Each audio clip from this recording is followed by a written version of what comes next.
can do is just say, look, for everything, just do a default match for every document that you pass in, generate that HTML at the start. This is one of the things you'll do in the lab actually. For everyone that you get, generate the default HTML at the start, do the thing for the pattern matching in the middle, and then generate your slash HTML at the end. There was a slight difference there. You saw that it got rid of that sort of white space and the like, but it's not a valid or fully valid HTML document to be sort of working with. So the output there, yeah, you're just matching that sort of person and then getting person/person at the end of it. They are both in the original. Each person element in the original just been replaced by whatever was in that template. And the white space, etc., that was just preserved and displayed according to whatever was required. Now this is really sort of following up on what you just sort of asked there. You can do a sort of match for a person and then, yes, inject some HTML in it, if you like. And if this was in an older browser, you would have actually seen that coming up. You would have seen the paragraph tag and the H1 tag. It's only these ones that are HTML5 compliant that say, yeah, they must be the right version of HTML to correctly display that it wasn't coming out. So in that case, yes, we're getting you're just saying in your template, once you do that match, everything between that and the end of the tag, that's what I want you to do. And you've got to preserve that well-formedness of your XML. So that means, yeah, closing your tags and stuff like that. Now what this will demonstrate in some ways as well is that the browsers are getting better and better, and they're rejecting sort of bad documents if they don't know how to format them.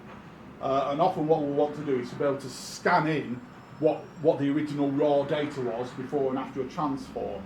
And so in the labs we'll start to use things like Firebug, which will allow you to debug HTML documents as they come in, or use some of the inbuilt debuggers inside the browsers that allow you to look at the transform as it goes along and what sort of happens to it.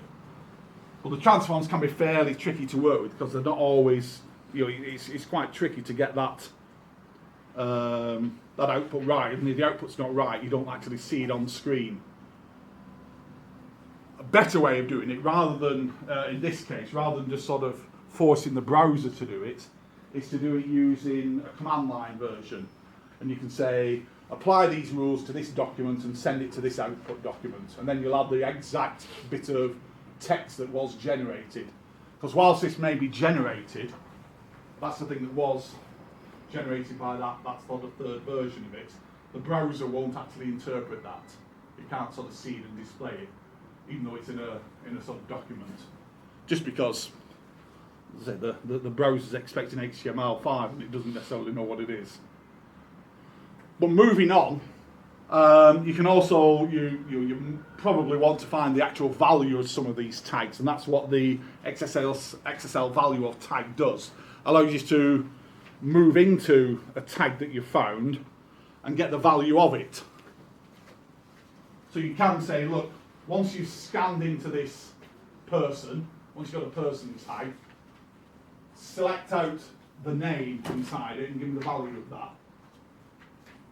So for the document that we've got, remember that's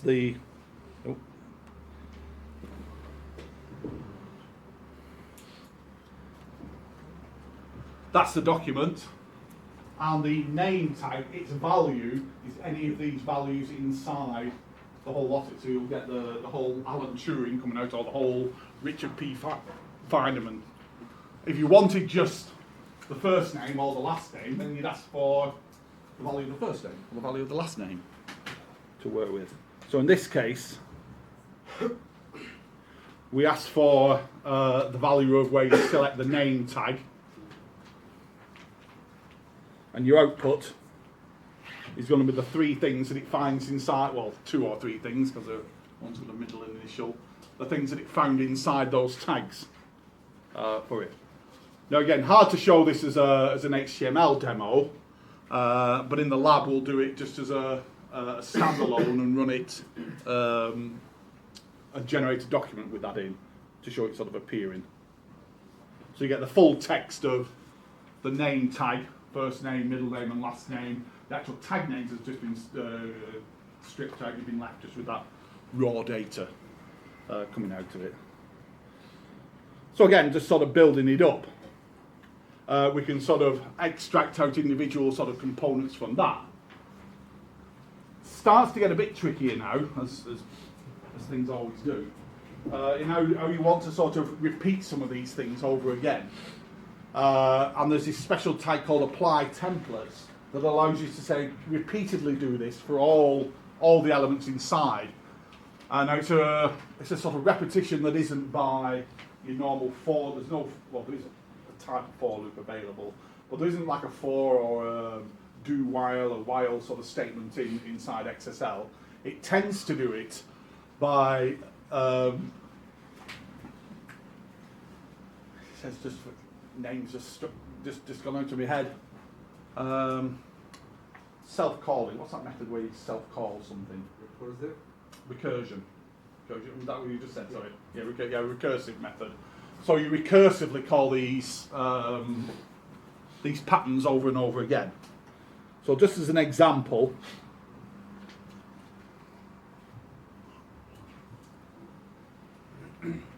I can match a person overall. Right? Now, what I can do there is say, well, as soon as you match a person, do one set of things. And this is useful where you want to do something once, like put an HTML tag at the top of the /HTML at the end. Because that there, the person tag is the root for this particular document. We had person was unusual, I think. What was the root? People was the root for it. We can match a person and then say, look, for every person, do this thing inside. Repeatedly go through and do the individual instructions inside. Come on back. So when you find a person, find the name, and then apply the templates again for it. And what it will do at that point, apply templates, says start off all these rules again. And look for the thing where the next thing that you're wanting to match, because you've selected out all the names, and then coming in again, you're going to sort of scan down this list of names. You're going to say, okay, well, I've got a name now. Let's pick out the value of last name, first name to work through.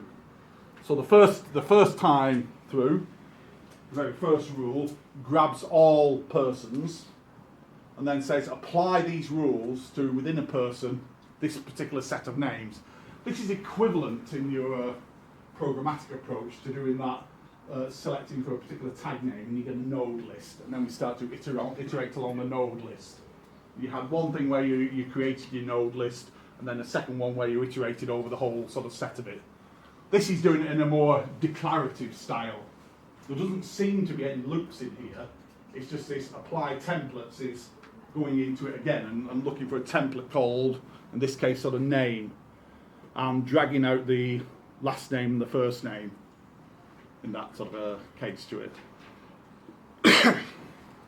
So the output for each name consists of the full text with last name and first name, and the other ones are the profession and the hobby, and never actually processed because the previous one didn't select them at all.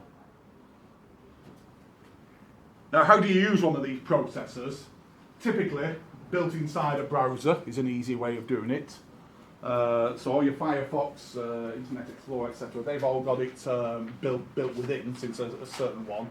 Or you can use standalone versions for it.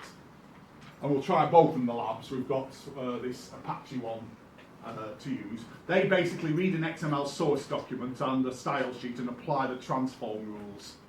The output, in the case of a browser, is just done to the screen. In the case of the standalone ones, you actually get a document going out with it. Now, what it looks like if you want to try this when we do get around to doing it in the lab,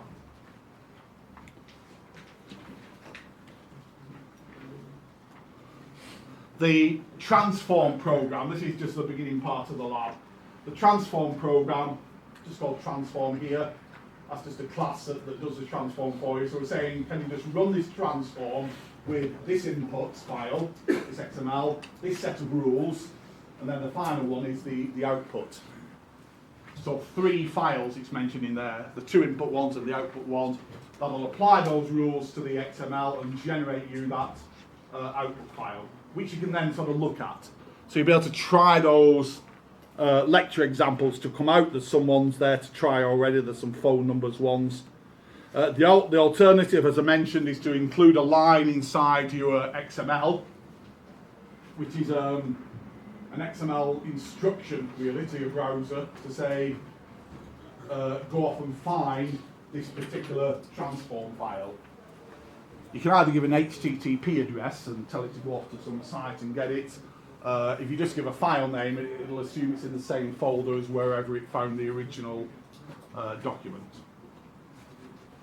So what you're going to be sort of working on is to try working with that. Works pretty much in the same way as I say for CSS. That's how you do with your CSS. You just have a style sheet, we have /CSS, and you do a CSS.